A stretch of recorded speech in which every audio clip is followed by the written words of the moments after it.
Olá, bem-vindos a mais um episódio do Vira a Página Podcast. Meu nome é Marlena Chambuli, eu sou empresária, sou uma profissional de recursos humanos, especialista na área, sou também mentora de carreira e a minha paixão é trabalhar com jovens, preparando-os para terem carreiras profissionais muito bem-sucedidas. Olá, Daiane, como Olá, estás? tudo bem, graças a Deus. E você? Também, tudo bem, na mesmíssima graça. Que bom, espero que aí em casa também esteja bem. Se você não me conhece, eu sou Daiane Loureiro, também trabalho com recursos humanos e tenho uma paixão especial no desenvolvimento de liderança, especialmente mulheres em posição de liderança. E bem-vindo a este que é o nosso episódio de número 46 do Vira a Página Podcast. Muito bem. Nós vamos começar este episódio, como sempre fazemos, agradecendo os nossos parceiros, né? Afinal de contas, esta jornada toda tem aqui também a mão deles. Então, primeiro vou falar aqui do Print Aqui, que é uma gráfica com quem temos trabalhado, desde todo este nosso material que vocês veem, não é? Brindes para nossos convidados e todo o material de imagem que nós temos aqui do nosso podcast.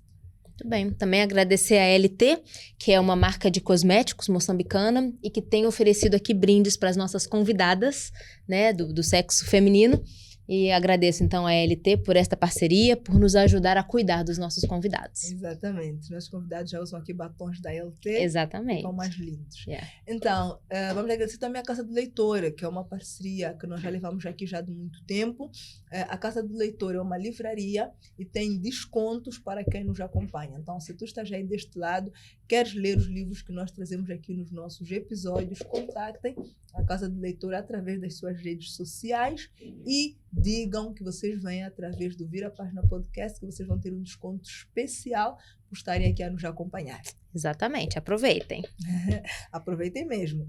Então, neste nosso episódio número 46, nós vamos falar de um livro que tem um título bastante interessante. Interessante, Eu, sim. assim que li o título, já gostei, que é Coragem de Não Agradar. Que geralmente as pessoas crescem e aprendem que deve ser o contrário, Exatamente. né? Que é o tempo todo o alicerce da educação, pensando sempre no outro. E agradar o outro o tempo agradar inteiro. o outro o tempo inteiro. Então, como coragem de não agradar? Vamos falar um bocadinho sobre o livro primeiro, antes de entrarmos para o conteúdo propriamente dito. Este é um livro, A Coragem de Não Agradar, que foi escrito por dois japoneses, Ishiro Kishimi e Fumitake Koga. Espero ter dito aqui muito bem os nomes deles, por favor. Eu diria da mesma forma, então acho que sim. É um livro relativamente recente, assim, não é muito antigo, que é um livro de 2013. Não é escrito no Japão, hoje já com mais de 3 milhões de cópias vendidas. E já traduzido para vários idiomas, já tem um livro em português e não é também dos maiores livros que já trouxemos aqui, é um livro com número de páginas mediano, com 272 páginas. Para quem não vai ler, vai ouvir, eu vi, por exemplo, uma versão com 7 horas aproximadamente, seja alguma coisa muito perto de 7 horas para ouvir o audiolivro. Se ouvir 1 hora por dia, às vezes no engarrafamento, no treino, em uma semana terminou de ler, em uma ouvir. semana terminou de ler e ouvir, já conseguiu aí conhecimento em uma semana. Boa. Sim. Muito bom. Fazemos aqui uma introdução e depois explicamos como é que nós vamos dividir a conversa. Então, o livro, ele é interessante porque ele é desenvolvido na forma de diálogo, né? Então, como introdução, para vocês entenderem, é o diálogo entre um jovem que está infeliz, ele acha que a vida dele está parada, não anda, e ele está infeliz com a forma como ele vê a vida e se compara com outras pessoas, e um filósofo que tem teorias muito à frente de seu tempo, e o jovem, com toda a raiva, vai lá e fala, não, eu vou confrontar esse filósofo porque ele está mentindo para as pessoas. Não é possível viver dessa filosofia, não é possível ser feliz, não é possível controlar a própria vida, porque olha eu como eu estou. Então ele vai lá ter com o filósofo e o encontro decorre em noites consecutivas, vamos chamar assim, né? São 5 noites de encontro, então a cada noite eles se debruçam sobre um tema principal. Então em 5 encontros eles conversam sobre tudo da vida. né? Exatamente. Se calhar aqui só acrescentar, quando vocês forem ler o livro, vocês vão perceber que o livro tem uma base teórica da psicologia, que é a psicologia adleriana de Alfred Adler. Mas nós preferimos não trazer aqui muito contexto teórico, até para simplificar todo o conteúdo deste livro, que é um livro magnífico, né? Por acaso já tem mais de 3 milhões de cópias vendidas. Vocês sabem que nós procuramos trazer aqui best-sellers, então é um livro que nós recomendamos. E aproveito só para fazer esta ressalva, ou seja, tudo que o autor traz aqui tem uma base teórica forte da psicologia. Então, se interessar por esses temas, se interessar pelas abordagens que o autor traz, né, no papel do filósofo, então convidamos também a pesquisar um pouco mais sobre a psicologia adleriana. A gente não vai entrar aqui em tantos detalhes, mas se achar interessante e quer se aprofundar, sabe que a inspiração vem daí, né? Exatamente. Então, pronto, a ideia central deste livro é muito simples, não é? E também, ao mesmo tempo, muito poderosa, que é: a verdadeira liberdade começa quando deixamos de viver para agradar os outros. Então, nós vamos trazer isto, tal como a Daiane muito bem já disse, dividido nestas conversas das 5 noites. Como é que queres fazer, Daiane? Queres falar aqui já do principal tópico da primeira noite? E aí Acho que sim. Acho que sim. Então vamos começar com a primeira noite, né? O principal tópico que eles conversaram é que a felicidade é uma escolha. Então o jovem é quando ele aborda então o filósofo e apresenta várias situações de trauma da vida dele, da vida de amigos. Ele é uma pessoa antissocial, não tem muitos amigos, e ele fala muito de um amigo dele que teve depressão, né? Acabou tendo um quadro psicológico em que ele se trancou no quarto. E ele começou a ter medo de sair do quarto para a sala. Então, depois ele conseguiu sair do quarto para a sala, mas já não conseguia sair de casa. Então, o jovem que visitava esse amigo na casa dele, e começou aquilo a atiçar ou aguçar ainda mais o senso dele de injustiça do mundo. Nada está bom, porque olha o meu amigo, coitado, ele nem sai de casa. Então, o filósofo vem com uma abordagem de que é uma escolha dele não sair de casa. E então, eles começam a debater os pontos de vista, né?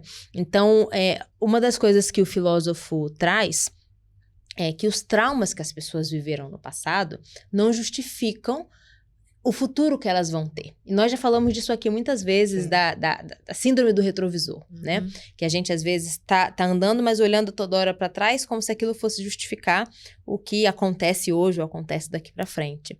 Então, o filósofo traz a ideia de que não importa o que aconteceu com você, mas o que você faz com o que aconteceu. Né? Não sei se você quer aprofundar um pouquinho sobre isso. Sim. Porque o filósofo aqui traz a ideia de que o mundo é simples e as pessoas que são complicadas e complicam o mundo. Está tudo relacionado às lentes. Ele até dá exemplo dos óculos. Se nós colocarmos óculos escuros, aqueles óculos de sol, nós já vemos de ver um mundo mais escuro. E cabe-nos a nós, ao invés de querer julgar o mundo e dizer que o mundo é escuro, tirar o óculos, não é? Para poder ver um mundo mais claro. Obviamente que não é um exercício simples, mas é um exercício que começa com a escolha. É um exercício que começa com a ideia de querer fazer aquilo diferente. Tem uma frase aqui que ele diz que a sua infelicidade não pode ser atribuída ao seu passado ou à sua condição atual. Falta-lhe coragem de ser feliz. Porque muitas vezes nós queremos culpar traumas, queremos culpar a forma como fomos tratados, o que nós aprendemos, como fomos modelados, como é que os outros que nos criaram e que nos acompanharam na criação viam o mundo, e nós não paramos para pensar, mas e eu? Não posso romper este ciclo? Exatamente. Não posso ser eu a ter a coragem de fazer de facto aquilo que eu entendo que deve ser feito? Tem uma outra frase que não é o passado que te prende, mas a história que tu contas sobre ele. Então a pergunta é: que histórias tu contas sobre o teu passado? Porque tanto contas que até acreditas. E você pensa que é realmente E isso. você pensa que Você não realmente vê isso. outra possibilidade. Exatamente. Então, você não tem a coragem ainda de ser feliz. É. Porque o mundo é simples e a felicidade é uma escolha. Uma coisa que o autor fala nessa mesma senda, né, vou ler tal e qual, não somos determinados por nossas experiências, mas o sentimento que damos a elas é determinante. Então isso também é muito interessante, porque não vamos negar os traumas que vivemos, não vamos negar que todos nós passamos por situações que doeram, que chatearam e que por algum tempo nos deixaram sem saber exatamente como agir. Isso é normal, isso é de ser humano. Mas é o quanto de sentimento, o quanto de relevância a gente dá a essas situações e o quanto a gente deixa elas nos pararem, nos congelarem ou nos impulsionarem para frente. É isso que determina quem nós nos tornamos no futuro, né? Então, e de novo, né, o livro se baseia numa teoria da psicologia. Nenhuma teoria da psicologia vai dizer que a gente tem que negar o trauma, né, independente de quem é o autor ou o teórico. O trauma, ele é para ser acolhido. Tudo bem, temos traumas, vamos entender, vamos viver o luto daquele trauma. Mas a partir de algum momento a gente precisa dar um basta e falar, tá bom, o que eu aprendi com esse trauma? O que eu vou fazer com esse trauma? O que eu vou aprender diferente para fazer diferente e me levar para um caminho novo diferente? E o que acontece muitas vezes é que ficamos presos no trauma, e a gente vai falar de alguns outros exemplos mais para frente no livro, mas ficamos presos no trauma, justificamos o nosso futuro toda hora com base naquele trauma, e a gente não avança, porque quando a gente avança, a gente se justifica no trauma, avança, se justifica no trauma. E fica nesse ciclo, culpando tudo e a todos pelas coisas que nós decidimos na nossa vida, né? Porque viver com base no trauma, deixar que o trauma seja determinante ainda nos nossos sentimentos e decisões futuras, isso é uma decisão também. E acho que esse é o grande ponto central desta primeira noite, que tudo é uma decisão, a felicidade é uma decisão. Então, você também decide o poder que você vai dar para as circunstâncias e traumas que aconteceram na vida, ou se você também vai dar o poder a si mesmo de falar, não, já entendi, já aprendi, vamos em frente, né? Exatamente. Se calhar vamos para a segunda noite? Vamos. Tudo bem. Então, na segunda noite, o tema central aqui é que todos os problemas são problemas de relacionamento. Eu gostei da forma como ele colocou esta frase. Antes de ler esse livro, eu nunca tinha visto escrito dessa forma. E olha que eu leio muito, a Daiane também, vocês sabem. Já trouxemos aqui inteligência emocional, já trouxemos aqui muitas coisas, mas essa frase escrita desta forma, até a mim, quando li o livro, pôs-me a refletir aqui sobre muitas coisas. Aqui nesta noite, o jovem, ele ainda não tinha percebido qual é que era a ideia não é do psicólogo, do filósofo. Do filósofo, obrigada, Dayane.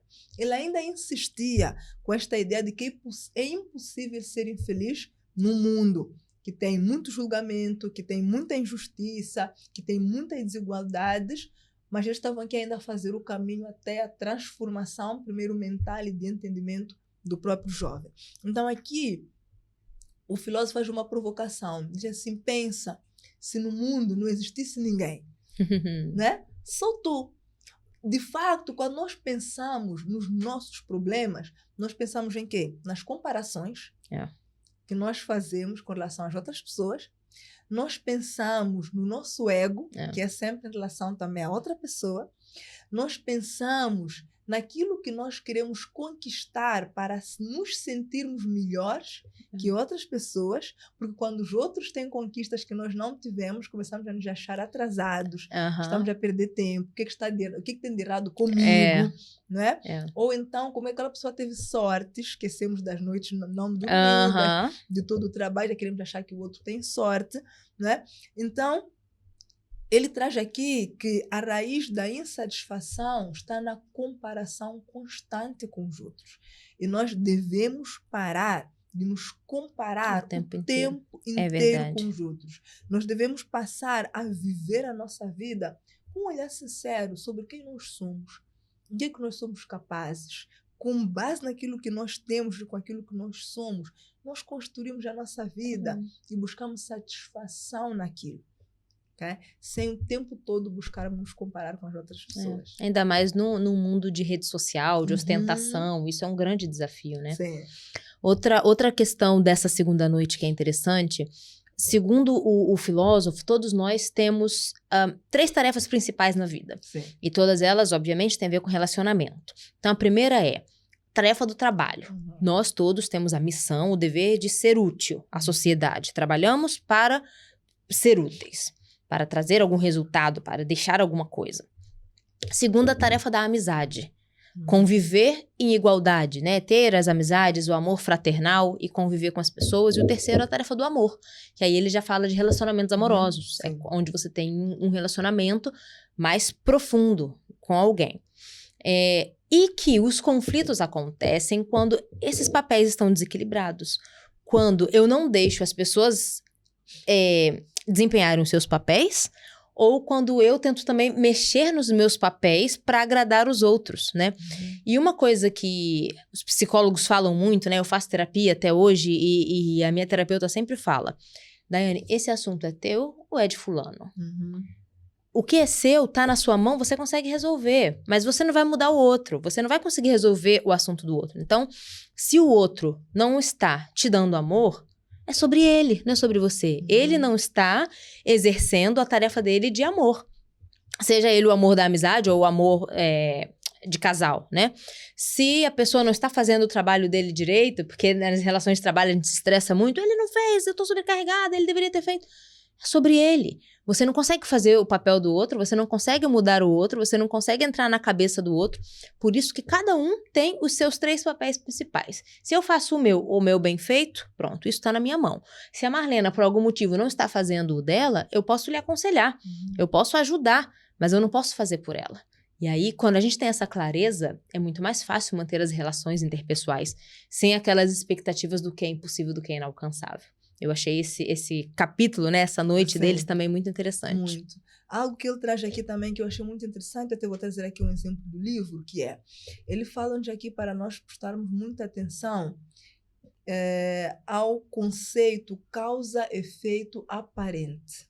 Porque o jovem que vai ter com o filósofo, ele diz, tudo bem, você está aqui a dizer essas coisas todas muito bonitas, mas como é que de facto eu faço para mudar?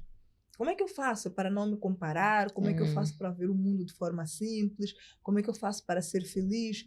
E o filósofo diz, a primeira coisa que deves fazer é tomar a decisão de interromper o teu estilo de vida. Porque o teu estilo de vida é a forma que você decidiu viver. Estilo de vida não é só a forma que você vive. Eu vivo assim, sim, mas tenha consciência de que vive assim por uma decisão. Exatamente. Porque nós muitas vezes olhamos o estilo de vida, eu tenho uma vida muito corrida, tenho que acordar muito cedo, levar as crianças, fazer isto e trabalhar. Ai, que sofrimento, meu estilo de vida é muito corrido e muito sofrido. Calma. Escolhe outro. Escolhe outro. Simples assim. Esse é o teu estilo de vida porque você escolheu. Muitas vezes, quando nós usamos a expressão estilo de vida, é como se nós estivéssemos a alienar essa responsabilidade a qualquer outra coisa. Ao universo, ao patrão, aos filhos, ao marido, ao irmão. Calma. Estilo de vida, antes de ser a praticidade do teu dia a dia, da tua rotina, é a tua escolha. Então, ele diz, tomar a decisão de interromper com o teu estilo de vida. E ele diz, quando nós vamos tomar essa decisão, nós temos de ter muita atenção ao conceito causa-efeito aparente. Porque quantas vezes nós não tomamos decisões porque nós entendemos que aquilo tem uma causa, ou deixamos de tomar decisões por causa de uma determinada coisa, enquanto que algo lá no nosso íntimo está escondido. Eu vou trazer aqui um exemplo para ficar claro para vocês. Ele no livro fala sobre uma menina que reclamava que quando ela ficava ansiosa e nervosa, ela rapidamente ficava assim, mudava de cor a pele, né? Ficava vermelhinha, com a pele assim meio avermelhada. Então, ela foi até procurar terapia para isso parar de acontecer. Ou seja, ela queria ficar ansiosa, nervosa, mas sem a pele mudar de cor, sem ela ficar vermelhinha. E ela dizia, eu sou apaixonada por um determinado homem, mas eu não vou me abrir para ele, eu nunca vou lhe dizer que eu sou de fato apaixonada, que eu tenho interesse em ter uma relação amorosa com ele, enquanto eu não curar esta minha característica de ficar nervosa, ficar ansiosa e logo mudar a cor da pele e ficar vermelhinha. O que o autor aqui explica é que, na verdade, ela tinha medo de rejeição. Ela tinha medo de ir lá dizer sinceramente que ela queria, não é? Ter uma relação com ele que ele rejeitasse. Então, para ela justificar o fato de nunca ir lá e se abrir e confessar o amor dela, ela preferia dizer, não, eu vou primeiro curar este meu problema. Então, ela escondia uma causa real do porquê não ir lá e dizer. Mas quantas vezes, Daiane, isso não acontece no trabalho? O tempo inteiro. Quantas vezes eu não tenho a coragem de ir ter com o meu líder e dizer, olha, peça um feedback, porque eu quero uma promoção. Mas eu preciso entender o que eu faço bem, o que eu não faço bem. O que eu tenho que melhorar? E você, como tem medo da resposta do teu não líder vai. sobre as coisas que você não faz bem, você prefere dizer, o meu líder não é simpático. Ele nunca me dá feedback. Meu líder nunca me dá feedback, o trabalho de dar feedback é dele.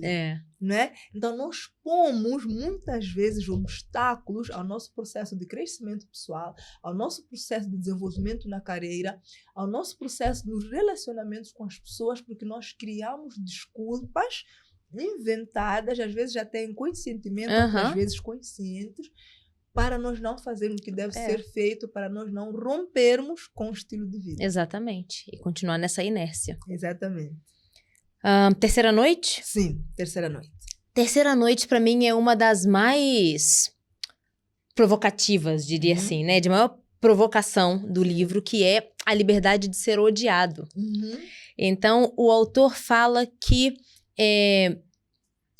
liberdade é se permitir ser odiado. E o jovem fala, calma aí, então você enlouqueceu de vez, então eu tenho que viver para ser odiado, mas que sentido isso faz? Não faz sentido nenhum, ninguém quer ser odiado. E o filósofo diz, não querer ser detestado ou odiado, provavelmente é minha tarefa. Minha tarefa é não querer ser detestado. Mas se fulano me detesta ou não, isso é tarefa dele. Eu vou fazer de tudo para ter mais ou menos boa relação, de viver da forma como eu quero, como eu acredito, de acordo com os meus valores, né? Agora, se isso, ser genuíno com quem eu sou, ser autêntico, incomoda o outro, o problema é do outro, e não tem problema se ele não gostar de mim, né? Então, o que o livro fala exatamente? O que as outras pessoas pensam de mim, ou o tipo de julgamento que fazem a meu respeito, é tarefa delas. Eu não posso intervir nisso. Quando você deixa de viver em função da aprovação dos outros, alguns não vão gostar. E aí fica a reflexão. Mas o que você prefere? Você prefere, tá bom, desagradei alguém, fui autêntico, fui genuíno, fui quem eu sou, sem ferir, obviamente, nenhum valor, nenhum princípio daquilo que eu acredito, mas ao ser assim, eu desagradei a Marlena. Agora, a outra opção é, eu não vou ser leal a quem eu sou, eu não vou ser leal aos meus princípios, eu vou fazer um esforço para ser quem eu não sou, mas a Marlena vai ficar feliz. Mas eu vou ficar infeliz. E aí a gente tem que fazer uma escolha na vida. De novo, é tudo sobre escolha. Eu prefiro ser leal a mim, viver uma vida leve e plena.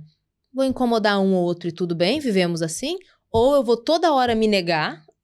Será que eu sou capaz de toda hora me adaptar? Porque para Marlena eu tenho que ser de um jeito, para Joana eu tenho que ser de um outro, para Maria de um outro. Então eu vou ficar toda hora me adaptando ao que os outros esperam de mim e sempre me negando a mim mesmo e sendo infeliz. Então o autor coloca essa provocação para o jovem e fala, quem já teve a coragem de ser detestado e vive em paz com isso, já alcançou um outro nível de liberdade, um outro nível de felicidade.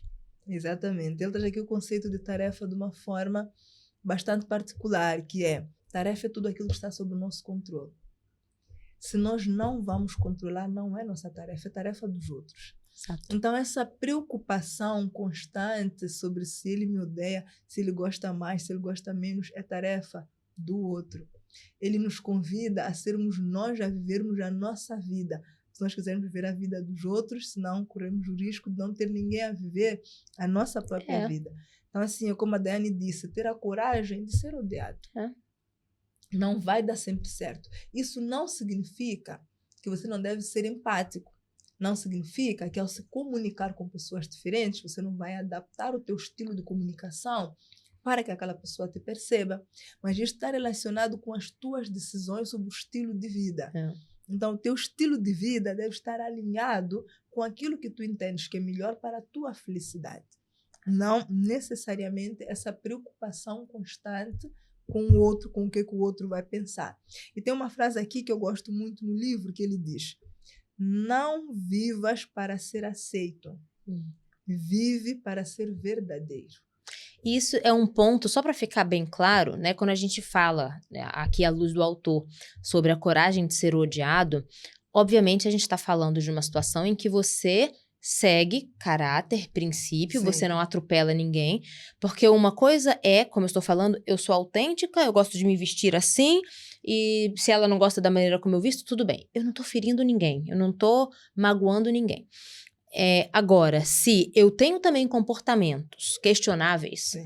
né? E depois eu digo, o problema é se você me odeia, eu sou assim, eu sou ladrão, eu sou mentiroso, eu puxo o tapete dos outros, não é disso que a gente está falando. Claramente. Estamos falando de tudo bem ser odiado, desde que eu respeite princípios comuns, o espaço do outro e tenha empatia, como a Marlena bem falou, né? Pra gente não justificar os nossos comportamentos, porque Exatamente. agora tudo bem eu ser odiada. Exatamente. Então, eu acho que, em regras gerais, é isso, né? Quando te libertas das tarefas dos outros, ganhas leveza e autonomia. Isso aí. Eu concordo plenamente com o autor.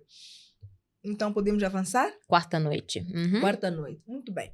Na quarta noite, nós vamos falar aqui sobre o verdadeiro sentido da vida, não é? E a ideia principal aqui é que a felicidade nasce quando sentimos que somos úteis e pertencemos. A vida ganha sentido quando nos movemos do egocentrismo para a contribuição. Não é sobre ser o melhor, mas é sobre ser parte. Eu gosto muito aqui do que o autor traz nesta noite, porque eles discutem muito a questão do poder e do querer ganhar razão e do querer ser aquela pessoa que sempre toma a decisão e que põe a última palavra. Nem sempre é necessário, não é? Nós, quando pensamos aqui no verdadeiro sentido da vida, nós devemos nos questionar sobre, de facto, o que é ou qual é que é a essência da felicidade, né? A felicidade não está necessariamente em ser admirado. A felicidade está em sermos úteis, porque esta busca constante por admiração acaba muitas vezes nos fazendo colocarmos em papéis que nós não somos autênticos, não somos verdadeiros, não estamos necessariamente a viver o nosso propósito, a nossa missão na Terra. Nós queremos ganhar todas as batalhas para podermos ser constantemente admirados. Há uma coisa que não está aqui escrita, mas é uma coisa que eu tenho refletido muito nos últimos tempos, é uma coisa que eu partilho muito nas minhas mentorias, que é o seguinte: se você cumpre o teu propósito na Terra, se você cumpre a tua missão na Terra, seja fazendo algo que dá ou não dinheiro, não necessariamente a tua missão vai ser algo que vai te dar muito dinheiro, no final do dia você vai ter resultados e você vai ser admirado. Você não precisa necessariamente querer lutar por um espaço, querer ganhar todas as discussões, não. Você vai ter resultados, as pessoas vão te admirar e vão apreciar por aquilo que você faz. E o autor nos convida aqui a pensar no seguinte: sempre que nós vamos buscar por algo, muita atenção ao motivo pelo qual nós estamos a ir buscar. Ele até pergunta ao jovem: se você decidisse varrer estava lembrando disso, todos os dias, você haveria de varrer a tua rua e ninguém nunca te diz nada. Nunca ninguém te agradece, nunca ninguém te dá um tapinha nas costas, nunca ninguém elogia o teu trabalho. Continuavas a varrer a tua rua ou não? E ele disse: eu provavelmente desistiria. O filósofo disse: aí está. Então, a tua motivação é o reconhecimento, o ego, a tua grandeza, e não é, de fato, ter a rua limpa. É um exemplo muito simples, mas que deve servir para as coisas que nós vamos fazendo ao longo da vida. Qual é, de fato, a nossa motivação por detrás? Eu acho que, disse tudo, eu tenho aqui 2 acréscimos só, né, que o autor fala. O primeiro é que o sentido da vida está em contribuir para algo maior do que o próprio ego. Sim. Eu achei bem bonito escrito desse jeito, né? Porque é isso, às vezes estamos tanto na correria que tão simples quanto fazer a faixa dupla para pegar o filho na escola. Porque eu preciso pegar meu filho na escola, eu vou parar onde eu quiser, tudo bem se eu atrapalhar todo mundo que tá vindo Sim. atrás de mim, porque a minha necessidade é maior do que a de todo mundo, né? Então, isso é viver em função do próprio ego. E quando a gente para pra perceber que a gente pertence a uma comunidade e que eu tenho um papel, tarefas nessa comunidade, e que o sentido da vida é contribuir para algo muito maior do que o meu próprio umbigo, a minha própria necessidade, isso também é libertador, né? E ele fecha esse capítulo essa noite com a reflexão de que devemos agir por amor à ação e não por aplauso. Sim. Então, muitas vezes, a gente faz coisas que ninguém sabe que a gente faz. Né? Coisas boas e coisas ruins. E é aí que a gente descobre quem a gente é de verdade. Porque uma coisa é quando eu sei que todo mundo tá me vendo, uma coisa sou eu nos stories, uma coisa sou eu em reuniões que tem muitas pessoas, outra coisa sou eu sozinha no meu quarto quando tô só eu e Deus. Quem é essa pessoa? Né? Então, que a gente se preocupe em ser melhores nessa situação. Quando a gente tá ali sozinho, nu, né? Despojado de tudo que temos, sozinhos com Deus, né? E não quando estamos na frente dos outros para agradar, para saber o que eles pensam da gente, para saber como nos julgam. Eu acho que é uma reflexão pesada, mas muito importante. Exatamente. E antes de passarmos aqui para a quinta noite, tem algo aqui que tem um pouco na quarta noite e tem um pouco na terceira que eu acho que vale a pena falar. Quando nós falamos dessa questão do verdadeiro sentido da vida e também quando nós falamos sobre essa questão de deixarmos os outros fazerem as suas tarefas, o autor traz muito aqui a questão da briga, da nossa necessidade de vencer as brigas. Eu gostava de aprofundar um pouco isso, porque acho que isso é interessante.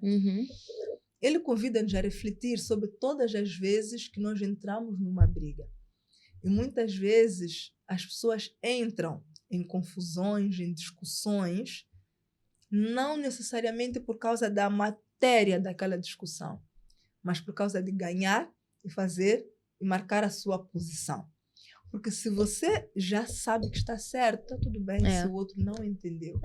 Exatamente. Você está certo.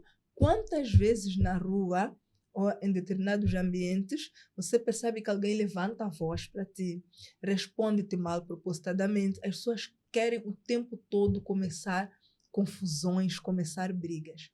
A tua inteligência deve ser, olha, peraí, se essa pessoa quer começar uma briga, essa pessoa quer começar uma confusão, mas eu não quero. Então eu vou lhe deixar vencer. Deixa brigar. Porque no fim do dia, quando aquela pessoa vence, eu também venci. Ele trouxe aqui um exemplo muito interessante que é da criança. Às vezes, você tem um filho em casa e o filho quer ganhar uma briga, você também quer ganhar uma briga e das por ti, você sempre quer ganhar, você sempre tem razão, você sempre tem a última palavra, você fala alto, bate com a mão na mesa, volta e meia, a criança vira daquela que já não gosta de ir para a escola. Então, tu te perguntas o que eu fiz de errado que ela não gosta de ir para a escola. Às vezes já tem inconscientemente, aquela criança está a vingar-se. Porque ele diz muito cuidado com essa questão de tu queres ganhar as brigas. Todas as brigas que tu ganhas, não termina por aí. A pessoa rende-se porque naquele momento não podia fazer mais nada. Mas vem depois a consequência da retaliação. Exatamente. Então, permita-se perder uma briga. Como nós estamos com tempo, estamos com 33, eu vou te contar aqui um episódio meu, ainda da escola secundária. Quando eu estava indo na escola secundária, eu quando lembro desse episódio, eu penso sempre, eu naquela altura ainda nem sabia o que era inteligência emocional, mas eu já tive uma capacidade de gerir muito bem as minhas emoções, que isso é uma coisa que eu tenho definido. Na escola secundária, daí eu não sei como é que era me trazer. Mas aqui, principalmente no centro urbano, eu acho que não gosto de criar assim, tem sempre uns grupinhos que gostam de confusão. Principalmente na sexta-feira. Eu estudei na escola secundária de Machado, naquela época, todas as sextas-feiras estudando maluco. E eles estavam lutando por qualquer coisa. Então, tinha lá o que nós chamamos de uma gang, né? Que é um grupo da confusão. Os confusos, exatamente. Então, a primeira coisa que tinha lá uma jovem, que todo mundo na escola temia, né? Que fazer confusão. E naquela altura da adolescência, as pessoas aliavam-se a ela, porque era melhor fazer parte do grupo dela do que estar contra. Mas estar com ela, contra ela. Eu tinha um grupo de amigos que gostavam de estudar, de profissão, sentávamos à frente, escolhíamos por vídeo, fazíamos as aulas, não é? Vamos tudo bonitinho assim, né? Vamos um grupo que não era o grupo dela, diferente do grupo dela. Então, numa sexta-feira, atacaram a mim. Acho que eu nunca te contei isso. Não. Atacaram a mim. Do nada, né? Eu não fiz absolutamente. Você era só a patinha da vez. Só a patinha da vez. No alvo daquela sexta-feira para ver uma luta na escola. Então, saímos no último tempo, última aula da sexta-feira, a menina veio e levantou uma saia. Estava séria fora. A minha sorte que eu trazia uma espécie de celular dentro. Não foi assim grave. Eu olhei, com uma cara de não gostei, porque eu já sabia que ia levar no fusal, então eu não fui confusão nenhuma. E depois, no mesmo grupo, veio uma outra pessoa e chegou e me deu uma chapada. Uma chapada mesmo, do nada também. Do nada também. Eu escrevi fumo. Vou deixar aqui. Tem a possibilidade de me retalhar, fez uma confusão, isso não acaba aqui, e depois disso vira uma coisa muito nível, sem contar com as consequências físicas, né, da agressão física que eu posso sofrer, porque eu não sei se todo mundo vai me acudir ou não. Se consegue, né? Se consegue, e eu ainda saio daqui com o rosto machucado e tudo, e eu deixei estar. Naquele momento, eu perdi uma briga. Porque é a fraca, não reagiu, né? Eu perdi uma briga, né? Mas eu tenho certeza até hoje que eu ganhei tantas outras, porque com o passar do tempo eu percebi que eu ganhei respeito, eu ganhei admiração, as pessoas gostaram do meu comportamento, o que eu fiz? Eu chamei do irmão, eu fui para lá, já foi segunda-feira, que foi dia 8 lá a seguir, o irmão falou com ela, todo mundo do grupo dela afastou-se com medo, já que o irmão mais velho. O irmão falou com ela e montou. Explicou ele que aquilo era feito, que ele ia ter virado, no domingo deixou uma ameaça direta, olha, não sei como se acontecer de tua vida, você vai saber, se vai para fazer isso lá, eu já te aconselhei, não sou mais velha, mas se quiser por aí, me vai acabar. Gerou opinião e passou. Mas por que eu trago essa história? Porque, de fato, muitas vezes na vida, nós vamos ter que ter limites. Né? Nós ganhamos tanto mais em respeito, consideração, em aplausos.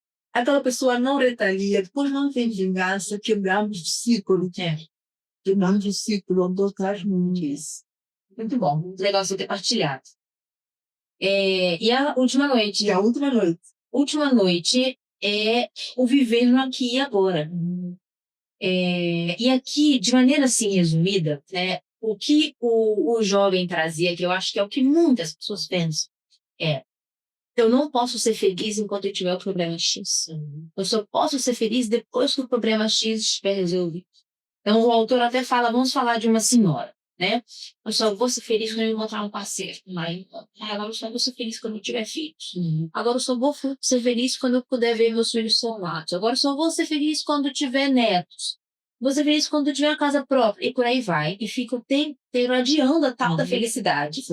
Que parece que nunca chega. Porque sempre que você conquista aquilo que você queria, você já coloca a felicidade na mão de uma outra circunstância, né? Tem aquela velha história também do louceiro, da roupa nova, que a gente já trouxe aqui em tantos outros episódios. Eu tenho uma louça especial, mas eu vou usar num dia especial.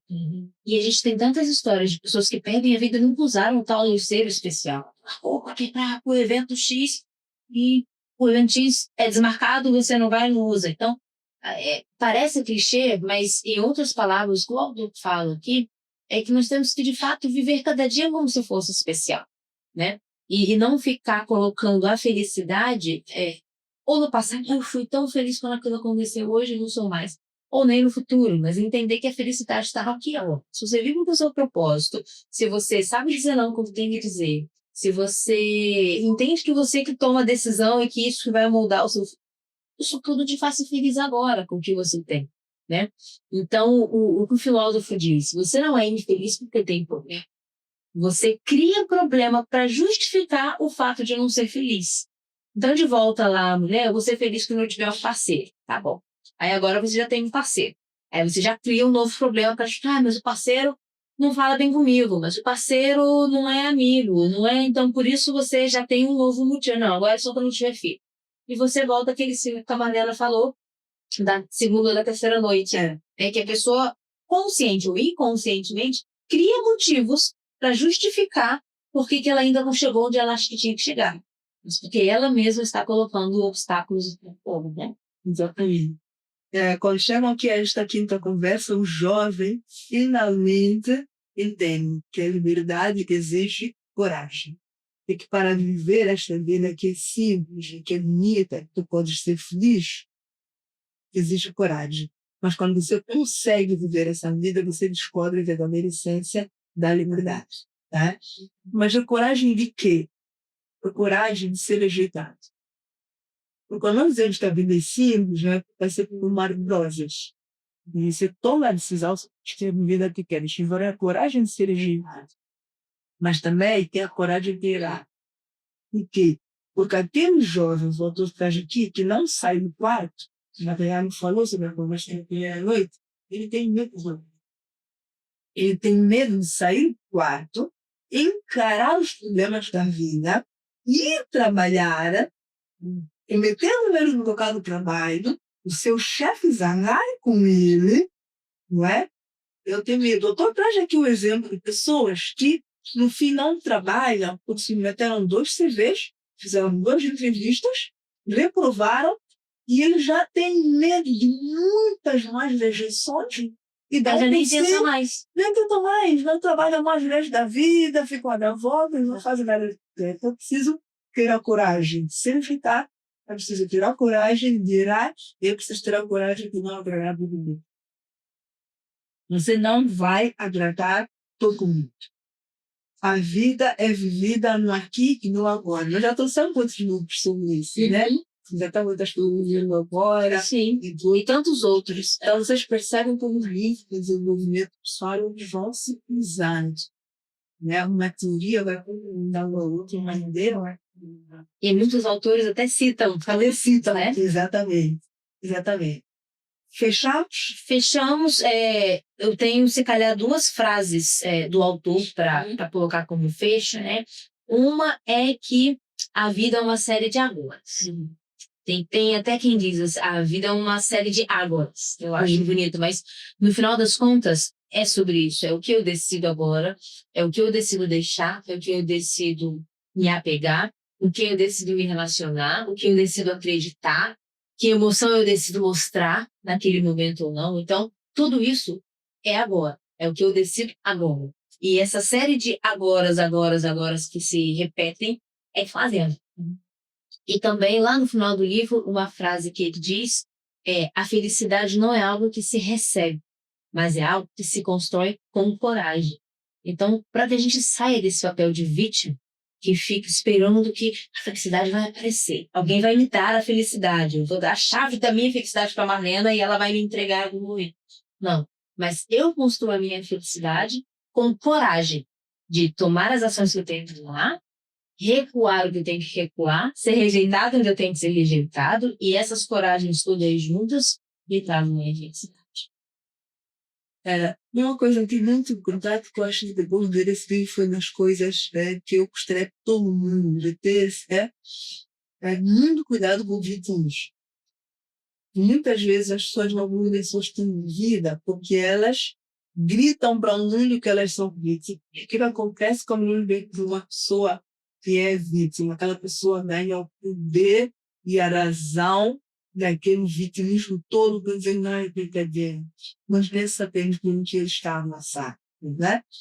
O autor até diz aqui no livro, quem é a pessoa mais forte numa família? É o bebê. O bebê é frágil, né? Então, quando nós vemos uma pessoa numa situação de fragilidade, aquela pessoa ganha poder, Senhor. Então, não busque o tempo todo querer mostrar a tua fragilidade, eles não compreendem o que você está a passar. Fala com esse vizinho. Ainda que você sinta isso, mas não verbaliza tudo bem. Não quer dizer que você não deve pedir ajuda, não quer dizer que você não deve fazer uma terapia. Mas cuidado com o momento que você coloca isso, Porque muitas vezes você perde a oportunidade de ver suas atividades se transformar para você ser um ser. Sobretudo se é toda hora, né? Desculpa. Sendo da hora, exatamente. Se constantemente interage com a pessoa e a pessoa está sempre se colocando no papel de vítima, já não me dá vontade de ajudar. Porque ele já escolheu o papel dele. Ele já Eu escolheu não vou o papel conseguir dele. mudar. Exatamente. Vai ser uma pessoa que está sempre proativa, com as rédeas da vida na mão, e uma vez ou outra aconteceu alguma coisa e tá mais Sim, down, né? E se coloca no papel de vítima, aí sim, esse dá para ajudar. exatamente. Então, eu sou a minha finalizando aqui. Viver tentando agradar a todos e desistir de si mesmo.